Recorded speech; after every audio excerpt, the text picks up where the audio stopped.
Bon dia, diputades i diputats i membres de la sindicatura. Bé, jo volia comentar molt breument, perquè no hi hagin dubtes com fem la nostra feina. El nostre treball d'auditoria és un treball que es basa en regles desenvolupades a nivell internacional per una entitat auditora que es diu Intosai, i aquesta entitat desenvolupa aquestes regles les adaptem tots els òrgans de control extern a nivell de cada estat.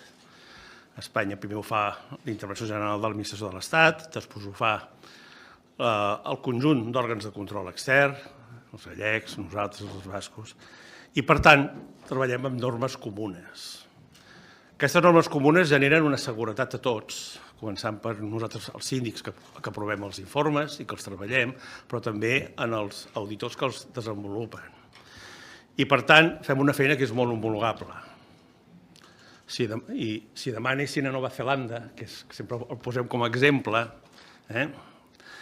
veurien que el tipus de feina que fan els nostres companys neozelandesos és el mateix que fem nosaltres.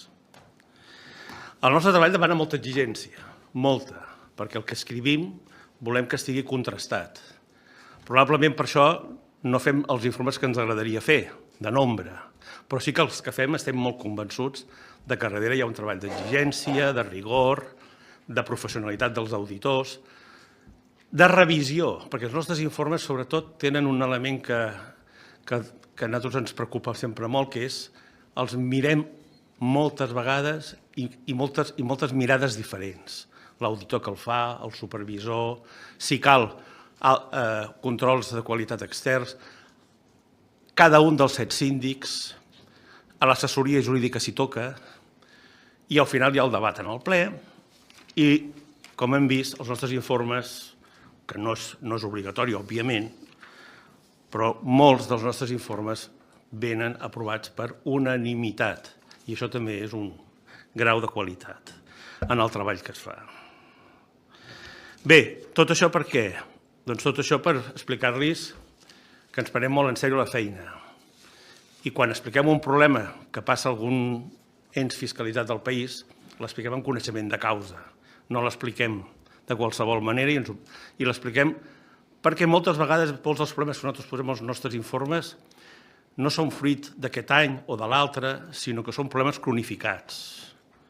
Suposo que són conscients que la nostra administració té problemes, i molts, i no venen de fa 4 dies. I per tant, quan els expliquem, estem posant negre sobre blanc qüestions que ens preocupen, que hem vist en el nostre treball de fiscalització i que creiem que calen solucions. I per això fem recomanacions.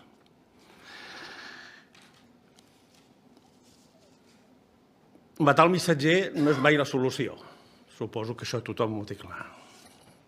I per últim, ja que hem parlat de Nova Zelanda, jo miro bastant la web dels nostres companys de Nova Zelanda. No em preguntin per què, potser perquè tinc ganes d'anar-hi algun dia quan em jubili, però no ho sé per què.